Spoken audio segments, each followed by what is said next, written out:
ದೋಸ್ತಿ ನಾಯಕರಿಗೆ ಮಾರ್ಚ್ 18ರ ಢವಢವ ಶುರುವಾಗಿದೆ. ಒಂದೆಡೆ ಹಾಸನ ಮತ್ತೊಂದೆಡೆ ಮಂಡ್ಯ ಟೆನ್ಷನ್ ಶುರುವಾಗಿದೆ. ಮಾರ್ಚ್ 18ಕ್ಕೆ ಚುನಾವಣಾ ಅಖಾಡದ ಸ್ಪಷ್ಟ ಚಿತ್ರಣ ಸಿಗಲಿದೆ. ಮಾರ್ಚ್ 18 ಒಂದ್ ಕಡೆ ಕಾಂಗ್ರೆಸ್ ಮತ್ತು ಒಂದ್ ಕಡೆ ಜೆಡಿಎಸ್ಗೆ ಒಂದ್ ರೀತಿಯಾಗಿ ಅಗ್ನಿ ಪರೀಕ್ಷೆ ಅನ್ನುವ ರೀತಿಯಲ್ಲಿ ಆಗಿದೆ.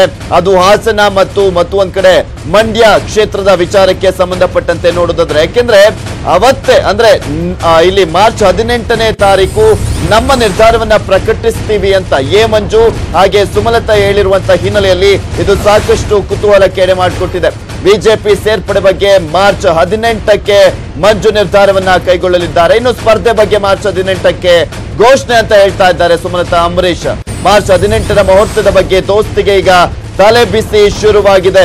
ಯಾರು ಏನ್ ಮಾಡ್ತಾರೆ ಅಂತ. ಎ ಮಂಜು ಬಿಜೆಪಿಗೆ ಹೋದ್ರೆ ಅದು ದೊಡ್ಡ ಹೊಡೆತ. ಹಾಸನ ಕ್ಷೇತ್ರದಲ್ಲಿ ಜೆಡಿಎಸ್ ಅಭ್ಯರ್ಥಿ ಗೆಲ್ಲುವ ನಿಟ್ಟಿನಲ್ಲಿ ಮತ್ತು ಒಂದ್ ಕಡೆ ಮಂಡ್ಯದಲ್ಲಿ ಸುಮಲತಾ ಅಂಬರೀಶ್ ಅವರು ನಾನು ಸ್ಪರ್ಧೆ ಮಾಡ್ತೀನಿ ಅಂತ ಹೇಳಿದ್ರು ಕೂಡ ಮಂಡ್ಯದಲ್ಲೂ ಕೂಡ ದೊಡ್ಡ ಟೆನ್ಷನ್ ಶುರುವಾಗುತ್ತೆ ಜೆಡಿಎಸ್ಗೆ. ಅದರಲ್ಲೂ ಕಾಂಗ್ರೆಸ್ ನಾಯಕರು ಇವರಿಬ್ಬರನ್ನೂ ಕೂಡ ಮನವೊಲಿಸುವಂತಹ ಕಸರತ್ತನ್ನ ಕೂಡ ಮಾಡ್ತಾ ಇದ್ದಾರೆ, ಆದ್ರೆ ಸಾಧ್ಯವಾಗ್ತಾ ಇಲ್ಲ.